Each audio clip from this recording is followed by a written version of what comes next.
Welcome to the We Are VIP podcast. Each week, your host, Casey Hasten, Director of Recruiting at VIP, will bring you valuable insights from thought leaders, introduce you to incredible companies, and bring you tips for landing your dream job from our team of executive recruiters at VIP. And now, Casey Hasten. Welcome to the We Are VIP podcast, a podcast devoted to adding value to your career or candidate search, brought to you by VIP. I'm your host, Casey Hasten. I'm an executive recruiter, director of recruiting with VIP, and your all-around hiring guru. And you know it is my goal with this podcast to bring you great thought leaders and people that are really going to help, change the culture and the workplace. And today is no different. So today on the show, I'd like to welcome Sally Spencer Thomas, President of United Suicide Survivors International, TEDx speaker, and clinical psychologist. Dr. Sally is a mental health advocate and researcher and a suicide loss survivor. She is passionate about enabling social change and supporting mental health, and is here today to discuss a very important topic: workplace suicide prevention. I want to give our listeners a warning that today's conversation may be uncomfortable and distressing at times as we discuss this topic before we get started. But for now, I'd like to welcome Dr. Sally to our conversation. Thank you so much for joining us today. Yes, thank you, Casey. It's a true honor to be here with your members and your audience, and to have this conversation. It's interesting. I usually start the podcast talking about connections, and I think this connection and networking and stuff like this, but this connection for sure is one that is really dear to my heart. And we were introduced by a lady. Her name is Rashmi, and I'm not going to say her last name right. Dio? Looks probably close, yeah. Yeah, Dio. And the reason she thought to introduce us is because on my LinkedIn profile, I list that I'm a volunteer for the American Suicide Prevention Organization. And so she saw that and she's like, I don't know why you list that or why you do that, but I know someone you need to talk to. And that's how I was introduced to you. And funny, I was actually introduced to Rashmi through Sajal Thaker, who I was so surprised when I participated in one of your events. She was there. And I was like, small world. Yep, that's how networking works. It is so crazy. Separation, yeah. It is so crazy. So share with us a little bit about what inspired you so much to devote so much of your time and research to this important cause. Sure. Well, I'm a psychologist, so as part of the professional training you get exposure to suicide prevention research and intervention. And I knew going through my graduate school program that this was an important topic. So my very first conference was suicide prevention. My very first research project was around suicide, and so on. I did an externship, all this stuff.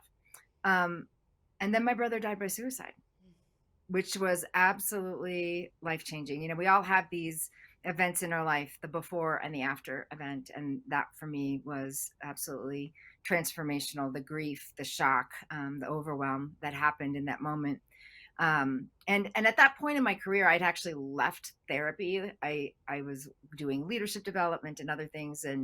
But it brought all of it back when he died. I was, I got some grants at the university that I was working at. And I just, as part of my healing process, I just poured my whole self into trying to figure out what is the gap that we're missing.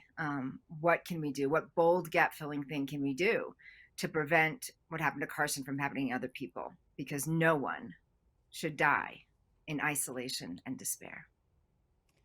And I am with you in that pain. I too have lost a very close loved one from suicide. And so I definitely, and that's why I support the National Suicide for Prevention. I'm not saying that right. I know I'm not, but you know what? The Foundation for Suicide Prevention. That's the one. Yes, AFSP. Thank you. So, I am a huge supporter of theirs for that reason. How long ago, if I may ask?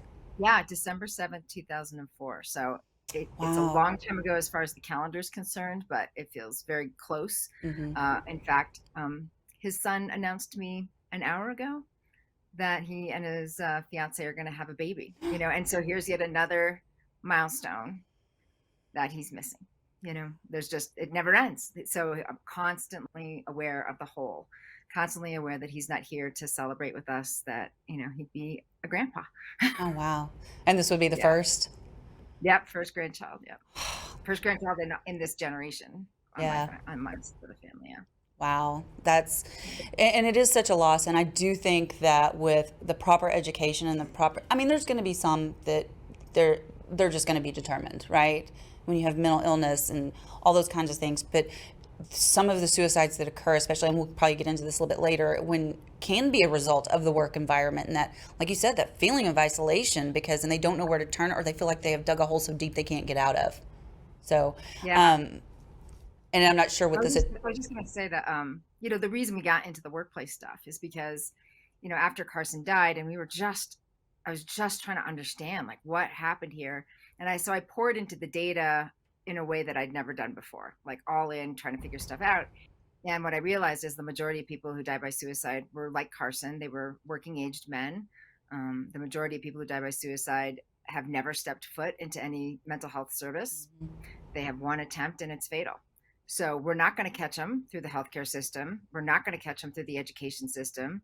We're going to catch them through work. Work is the most cross-cutting system to catch these most at-risk people for suicide death, I should say. Suicide attempt data looks different, but the death data is, it's working aged men that is the clear group that we need to impact if we're going to lower the rates. And I think you talked about that recently on a podcast. You were talking about that everyone who dies by suicide or attempts suicide was recently working, or had a close friend or family that was working. So that's why you're really like, this is it. This is where we need to be. And that's why it's important to treat suicide like, with prevention, just like we do CPR training, right? I mean, can save a life. Both can save a life, right? So how can employers take steps needed to implement a program like this? So it depends on what the employer really wants to do. So if the employer wants to check a box, they can have a training. They can put up some posters, or they can participate in World Suicide Prevention Day and feel good about themselves and go back to business. If employers are serious, there's a different approach. And it's really, when I say it to people, it makes sense because most organizations are familiar with change management process. For whatever reason, they don't think it applies here, but it applies so much here. So on the front end, before you do stuff, it's really important to listen deeply to your community. And create safe space for people to talk about this. So when we partner with organizations, usually we go in, we set up an anonymous survey that people can participate in. We have focus groups and interviews, and if they give us access, we look at the data they've already collected with their employee assistance program and engagement surveys and culture surveys and things like that. And we just ask questions to get our finger on the pulse of what's going on here. Where are the strengths? Where's the resilience? Where's the pain? What do people think about the mental health resources? Do they know about them? What's the word on the street? And then how many people have had some experiences in this space? What happened? What do they need? What kind of resources would be beneficial, and so forth? And then we come back to the employer or the professional association or the union or whoever we're working with, and then we say, here's what your people told us. Okay, so that has a lot more power than some external person flying in and giving some kind of coaching on what needs to happen. So here's what your people told us about what's true here. Here's the strengths, here's the gaps. And then we pair that up with the national strategy for workplace suicide prevention, proven best practices that have evidence to make a difference in this space. But now when we weave those things together, we do so in a very culturally relevant way. So as you can imagine, that takes effort. That takes effort and intention and strategic thinking and all of that. But that is really what makes a difference. And then I can go into the tactics in a second, but I just wanted to frame it that any one-off anything is just not going to stick. It just doesn't work that way, especially with something that is so deeply ingrained, like our bias around suicide and mental health. It goes deep, deep, deep, deep in us. It's religious teaching and our family's teaching and the media and all these things. We have all kinds of preconceived ideas about it. You got to do deep work to undo that. Yeah, for sure you do. For sure you do. And one of the things, as I mentioned, I had a close loved one that died by suicide. And when I went back to work, people didn't know how to handle me. Is that part of your program? Yes. So that's a very good point. So the question we always ask at the beginning is why? Why now? Hmm. What brought you to this request? And usually there's been a tragedy or a crisis or a near miss or something that's got the door open. So we always say, well, let's start there. Before you do all this other stuff, we've got to address the grief and trauma. We've got to acknowledge that something important happens here, because if you roll out a training that says, here's all the warning signs you missed and here's what you should have said, right? We do 10 times more damage to all the people left behind. So we start in the response to the grief and trauma, and also acknowledging if there is a family member there, or really close friends that are deeply impacted. We come alongside them first and say, this is going to be a rollout. Are you okay with Yeah. that? Because they tend to know it's in reaction to whatever happened, whatever that crisis was. um, you know, uh, when it comes to a family member of a worker dying too, people just get deer in the headlights, like we don't know Hmm. what to do. And so I just like to coach them on that, because it's not a big movement from what they already know. They just forget. Yeah. I say, how do you show up when workers, other families die of other things, of cancer, of a car wreck or whatever? How do you show up there? Because whatever that is, you should do the same thing here. Mm. If you pass around the sympathy card, if you go to the memorial service, if people make casseroles, that's where you should start. It's the same thing of loss. The loss part is the same. We've lost someone we love. And that's the most important thing. Say their name, Yeah. ask about stories about their life. Do what you would normally do if it was any other kind of death. That is such great advice. And I really wish, because I think I ended up trying to be the comforter during that time when I didn't have anything left to give. And one Mhm. thing that I would encourage people to do when you do any kind of loss in the workplace is, my friend calls it grief cooties. You know, Mhm. don't treat people like they have grief cooties. And if they just suddenly start crying for no reason, let them, you know, because they don't know what's tripped them or why they're doing it. You just have to let them get it out, and this too shall pass. At least Yeah. that's what my My mom always my said. colleague, yeah, Distal Mulroney and I wrote a chapter on suicide grief and the workplace, because the other thing that gets difficult for people is, well, how many days do we get? 3. 3 days to grieve a first degree relative. That's just not going to happen Mm-mm. for someone who, especially parents who've lost children, or siblings. It's too much to process in 3 days. So then what ends up happening is, I'll tell you what happened to me. And I had a very good workplace response. I was working at a Jesuit university at the time, and the Jesuits get grief. I mean, I walked into my office and my desk was covered with all kinds of really thoughtful notes and flowers and the stuff you get. My inbox jammed. I didn't even know, reaching out, offering love. And to this day, what are we, like 15 years later, they still send me a note on his death anniversary Aw. saying, we're holding Carson in our hearts today, or something beautiful like that. And I'm like, y'all got this, right? You need to share this work with other Right. people, because grief is such a big part of our humanity. And yet in the United States, pretty much, we don't do it well. We kind of push it off to the side, and people stuff it down and try to go back to normal. But the work of grief is the opposite of the work of work. The work of grief is slow, and it's contemplative, and it's very deeply feeling based. The work of work is more, cognitive and fast and so forth. And so you're forcing people. And then I didn't even mention the work of trauma, which of course lays on top of the work of grief. When it comes to suicide, you've got the double whammy. Um, you're just forcing people to try to live up to expectations that Mm-hmm. it's just not going to be possible. Their brain is going to be consumed with all of this other thoughts and experiences. And so you set them up for failure. And one of the things that we see is that people tend to job transition, or lose their job after a suicide death. So you got all these dominoes that start to fall over, when if they could just get a little bit of accommodation, a little bit of grace around coming back to work, you would keep a perfectly good employee, and they would probably be incredibly loyal because you met them, you met them where they were at their worst day. I know for me, I had a baby. My youngest Jackson, in September. So I had burned through everything already, Oh. because my brother died in December. I'd burned through all my FMLA. I'd burned through like everything they could give me. I'd already used. And they just threw in extra stuff. I don't even know where they got it, just to get me through the holidays. and then I had to go back to work. But, they really tried hard to give me, the accommodation of a leave to just get my feet back underneath me. That is so awesome. And kudos to your company. I will say the company I worked for at the time of the incident was also very accommodating, and they didn't give me a timeline. They said, take as much time as you need. Your job's here when you get back. So, Yeah. and I thought that was really huge. So they did a good It job makes with a that. huge difference. It Yeah, it makes a does. huge difference. It really does. So I know you've conducted a lot of research on the mental health space. How has the pandemic impacted workplace well-being, and what changes are employers having to make to truly care for their employees' well-being? I just had this conversation earlier today, as a matter of fact, so I'm really curious to hear your thoughts.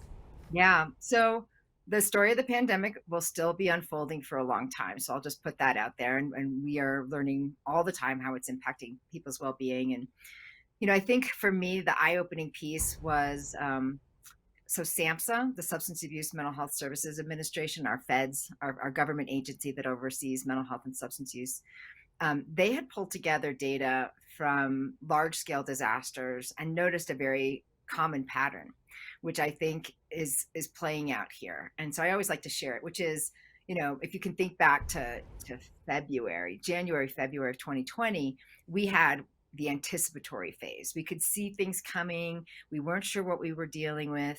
And we got weird. Okay. Mm-hmm. We were, hoarding toilet paper for reasons we didn't know. I mean, we just got really weird.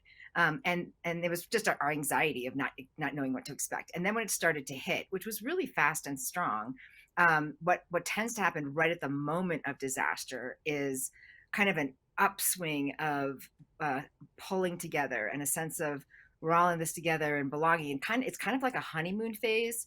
And I don't know if this is true nationally, but here in Colorado at 8 p.m. every night, we were howling out our windows, supporting our first responders and essential workers. People were making masks. People were, delivering food to elders. I mean, like, we pulled together and we tried to make a difference. And then end of May happened, and we were like a pressure cooker that exploded. And so we see this again as a common pattern in disasters, that after this honeymoon period, it tips over. And you get festered in disillusionment and discontent and conflict and in our case, violence, and it goes on and on and on with each new trigger related to the disaster.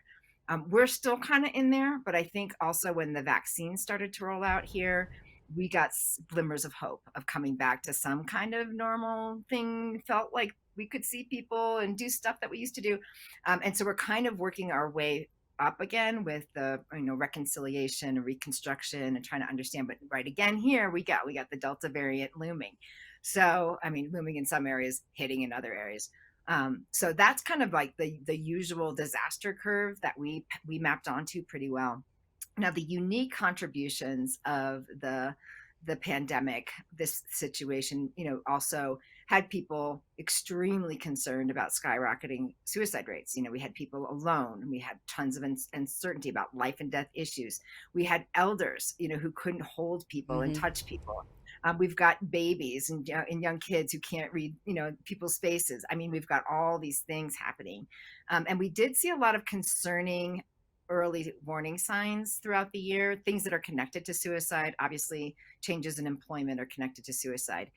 Increase in alcohol use. Holy cannoli. Our alcohol use went through the roof during the pandemic. We were bored, and so we drank ourselves silly.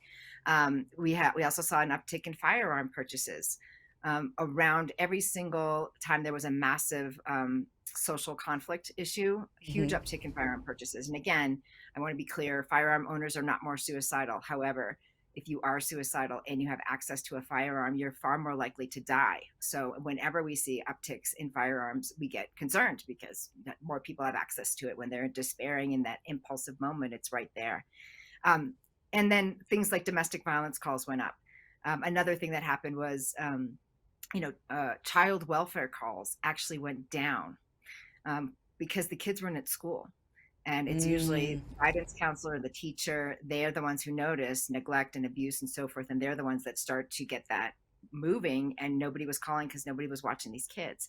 So now we've got a whole cohort of children who've been abused or neglected for all these months, which is going to have massive long-term impacts. So we were all concerned about skyrocketing suicide rates. And lo and behold, by January, we got the data. They went down. The suicide rates went down 5%. Wow. And again, for those of us in epidemiology and public health, we weren't necessarily surprised just because of, those positive factors that we talked about pulling together and just other things that we know that protect people. However, that's not the whole story. So within that, we have communities of color. So communities of color suicide rate actually went up very significantly. Overall, the rate went down, but communities of color went up. And the other thing to note is that while suicide went down, overdoses and other accidental deaths went way up. And so we're also trying to sort through that. Were those misclassified because our medical examiners didn't have time to do the deep dive of trying to figure out intent because they were paying attention to all the COVID deaths, Right. or were these gray area deaths, that people were just putting themselves at risk anyway because they were maybe ambiguous about living or dying. We just don't know yet. And so that's why I said the story of the impact here on mental health is a long-term story, not just a 2020 story. Wow. And so much of that I had no idea of. So I think really what we want to know is, okay, let's say we don't have a program at work, right? We don't have an official program. So what are some signs that I would look for to let me know that someone might be potentially suicidal or need some help? And where do I find resources to help them? Yeah, that's great. And so, if your employer or professional association is not yet ready to bite the big apple or the whole enchilada, as I was describing earlier, where you do the deep listening and then you roll out, we've got 9 practices in the guidelines. Like, I get that. That's a big lift for employers to take on. It is the right thing to do, however, and hopefully you'll get there, because just like any other major issue, it's not going to be done with a one and done. And so now individuals are looking like, can you just at least give me some tips? Hmm. Because until that happens, I would like to know what to do. And so I'm going to give you short answers because this is a short podcast, but then encourage you to champion this. There's trainings within your community probably that you can attend or bring someone into the workplace to do. One of them is called QPR, Question, Persuade, Refer. Another's called Safe Talk. We have a national training that's specific for the workplace that's called Working Minds. All of these can be done in like an hour to 3 hours. So you can champion to bring that in, or you can find one that's happening in your community to go. But I'll just give you a couple of things to look for. And one of the things that often happens with people who are fighting suicide is that sleep gets disrupted, right? That's a common thing. And we've all been there. Like when we're having a hard time, we notice hard to fall asleep, hard to stay asleep. Sometimes we have nightmares. Sometimes we sleep and sleep and sleep and we never feel rested. We've all had tastes of that. It gets ramped up a little bit with people who are fighting suicide because suicidal thoughts can be very consuming for people. It's like an epic battle inside them. And this is not universal. There are lots of expressions of suicidal thoughts. When they're very intense, it often feels like an epic battle inside someone, and it comes out as agitation. So agitation often impacts sleep. So I tell you this because it's a softball question that coworkers can ask one another, because we're not ashamed about talking about not sleeping. For whatever reason, that's an easier question to answer than some of the other questions. Have you been sleeping lately? I've noticed you looked a little fatigued. How are you sleeping lately? That can be a doorway in to a larger conversation about their well-being. Sometimes when people aren't sleeping well, sometimes they've got other things going on. I know that's true for me, right? So always kind of have that empathic response. So sleep is a big one.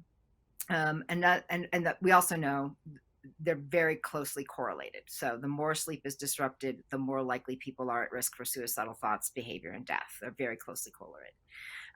Another piece that coworkers can notice is that because agitation is so uncomfortable, it kind of feels like you're climbing the walls. People tend to numb out to cope with that. And so you'll see that their substance use goes up. So at happy hour or whatever, maybe they'd have 1 or 2 drinks. Now they're having 5 or 6.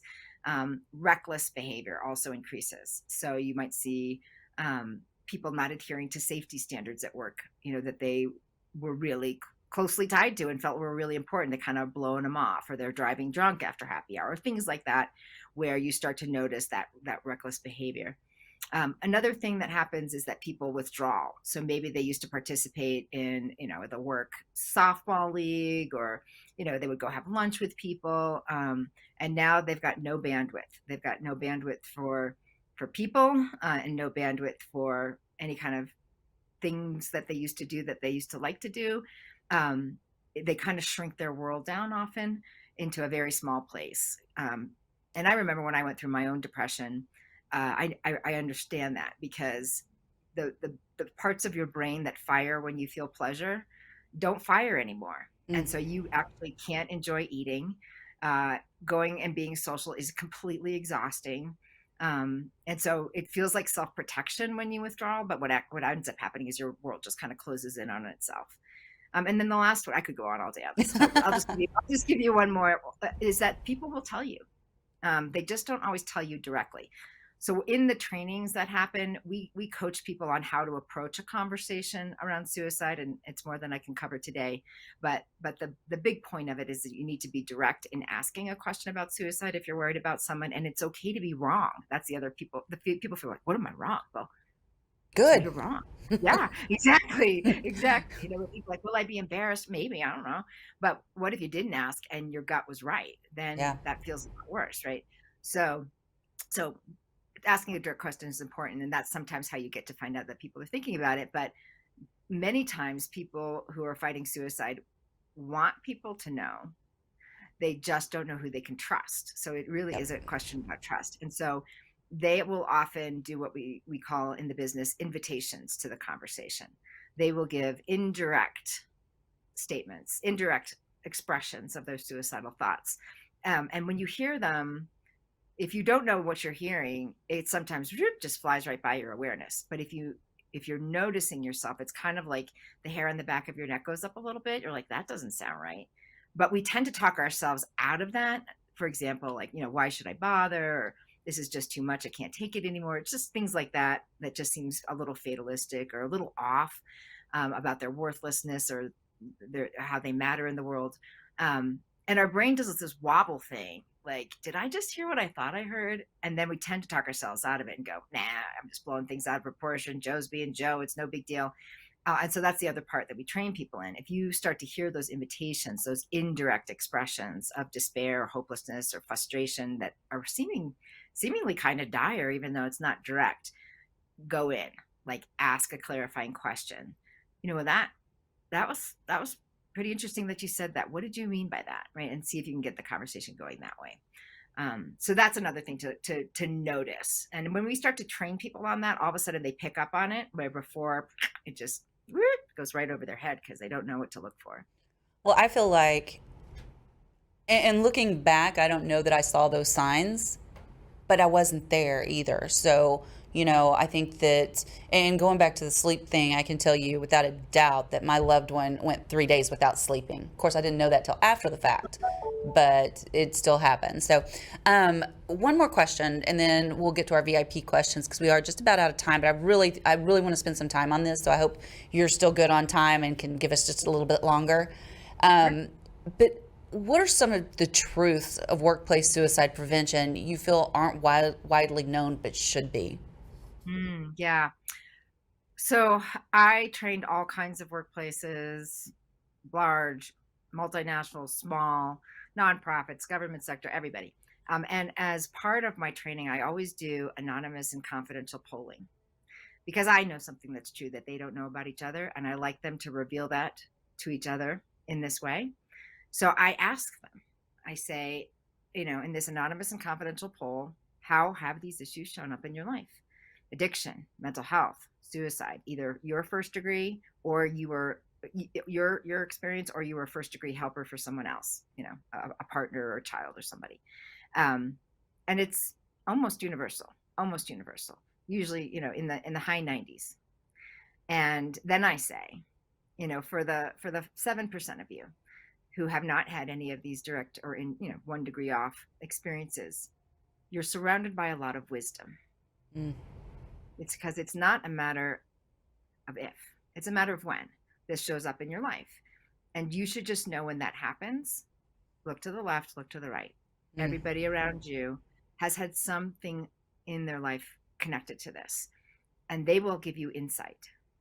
They will give you really important insights about their experiences, so that you can better understand your experience. So I frame it that way. Like, these are lived experiences that almost everybody has in one way or another.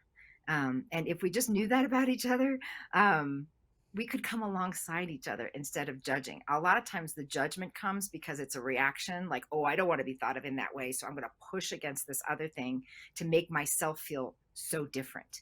When the truth is, we're a lot more similar than we are different. We just don't always talk about this. And I think that's changing. I think the new generation of workers is like, whoo, shaking stuff up. They are wise in this space because they just grew up with it, from preschool television and their, social and emotional learning classes. They are so much more fluent in this. And they always push my thinking all the time. So I think it's going to change. Also, they are pushing workplaces to change, because if they go to a workplace that doesn't understand this, they leave. They don't stick around anymore. They job hop. And, I know in your role, you're well aware of the fact that churn is probably the number one pain point right now. People can't retain their talent. This is a big issue around this. So the other piece that I want to emphasize with this question is that, workplaces get scared about suicide. And then, can we just stay with the wellness stuff? And I say, yes, and. When you just stay with yoga and meditation, and believe me, I meditate every day. These are important practices for our well-being, but it is one small sliver of a comprehensive approach to suicide prevention. There's lots of other components. And what you're communicating is that level of an issue is invisible here. Right? When you address it head on and you acknowledge, we know that some of you are fighting suicidal thoughts. We know that some of you are taking care of someone who's fighting to stay. We know that some of you have lost loved ones to suicide, and we are showing up for you. Totally different message, right? Then we're going to pretend it's not here. Yes. So I'm starting to see this shift over time, and it just took a few credible early adopters, credible businesses that say, yep, we're not afraid. Get us in the arena. Let's figure this out. They modeled it. And then the other companies go, okay, they're still standing. Seems like it's working. They just needed a couple of early adopters to show them the way. And now I start to see it moving forward in a much faster way. That is so awesome. And thank you for the work you do. And I know that you're doing a lot of work for setting up those. What's the organization that you're working with for setting up the standards? Yeah. So it's a program that's supported by the American Foundation for Suicide Prevention and United Survivors. And it's this really amazing committee of people across all kinds of industries and roles and so forth. It's the National Guidelines for Workplace Suicide Prevention. So for all the things I've been talking about and so much more, it's workplacesuicideprevention.com, which that's easy to remember, workplacesuicideprevention.com. I love it so much. So this has been so informative, and thank you for sharing such a difficult topic and for being such an advocate for, finding those, those safety rules, those guidelines. I mean, it's needed. It's time that we quit pretending like suicide doesn't exist, because it does, and that we help as many people as we can. So before I let you go, I do have our 3 VIP questions, which seem a little inappropriate after this conversation, but I'm going with it. 116 episodes. I've asked them every episode. So, no, it's fine. So very quickly, if you were chosen to be one of the first colonists on Mars, what 3 things or people would you take with you? So I was thinking about this, and I'm like, Mars is going to be super uncomfortable. I'm bringing things that have comfort to me. So obviously I bring my family because they're important. But if I have to pick 3 additional things, my dog Rocky, always by my side, especially during COVID, like always. He'll be up here in a second, but I told him he couldn't come because he'd be in the shot. And he'd be like, nosing and licking me the whole time. So my dog Rocky, because he's a big part of my mental health. I would bring my cabin from Grand Lake, which is also where I'm at right now. This is my happy place. And everything about here is comfort to me. We bought it from an older woman. And so it was like grandma's cabin, and it was turnkey. So it still feels like grandma's cabin. Oh, Everything that's is a awesome. throwback to the 70s, and I just love it. It's like creaky everything, and it's in this beautiful spot on the earth. And then the third thing would have to be sushi.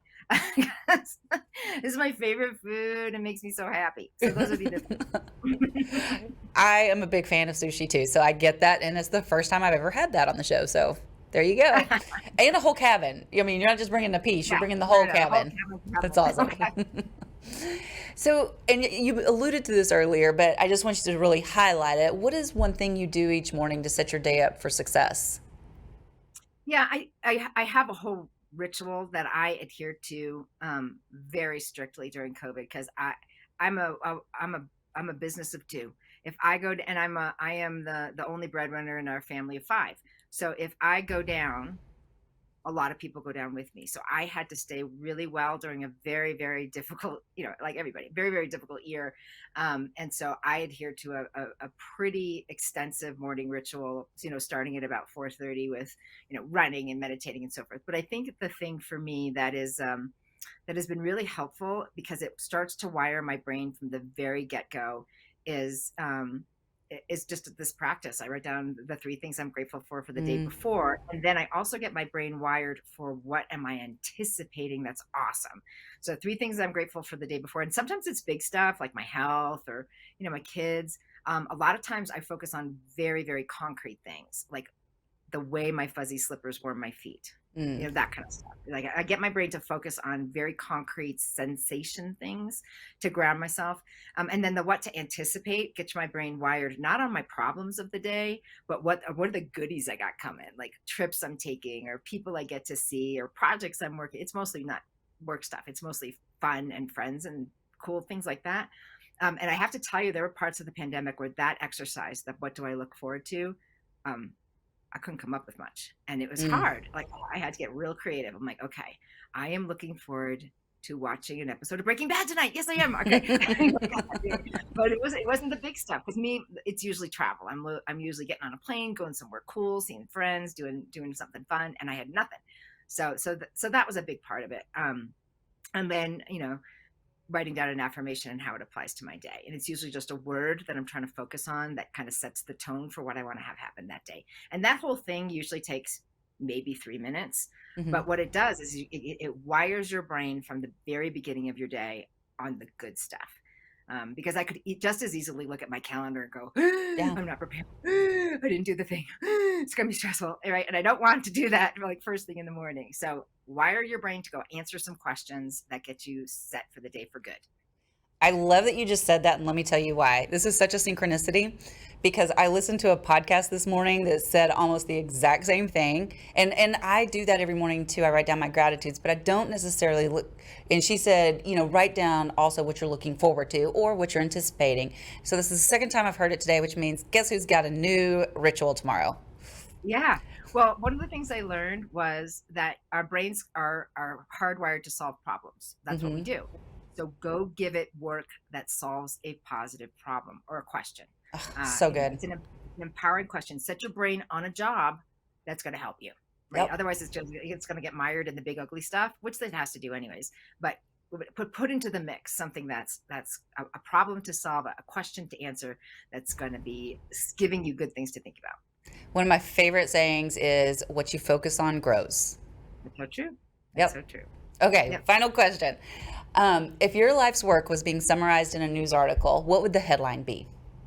So I thought about this, and I know you want me to give you like a 3-word soundbite, but I just kept coming back to this quote that really defines my life, and I've used it my whole life. If that's okay. It's a little longer than the 3-word soundbite. The floor is yours. Okay, E.B. White, right?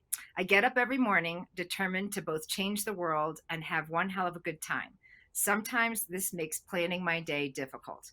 That is the story of my life. I want to change the world, and I also got to have fun. And so my whole day is like, oh, I could do that, or I could do that, I could do that, or that. Yeah. My business manager, Jessica, is like, stop. We like Jessica, by the way. She kept this thing flowing, So again, how do people find you? Let's say companies, that may want to bring you in to do training. What's the quickest way to get to you? Yeah, so I'm in all the places. I'm in LinkedIn, but I'm very clunky with LinkedIn. I don't like it. So my email address is sallyspencerthomas@gmail.com. That's probably the most direct way. You can go to the website, sallyspencerthomas@gmail.com is my email. sallyspencerthomas.com is my website. And there you can see like the kinds of speaking I do, training, and so forth. Again, I would love to help. Well, this has been a great conversation, not necessarily a fun one, but one that needed to be told or had. So I just have one more thing to say to you. That is? You are a VIP. That's awesome. I'm so excited. Thank you, Casey. And that's a wrap for today. Join us next week here on the We Are VIP podcast. We'd love to know how we can help you be a VIP. To find out more, log on to wearevip.com.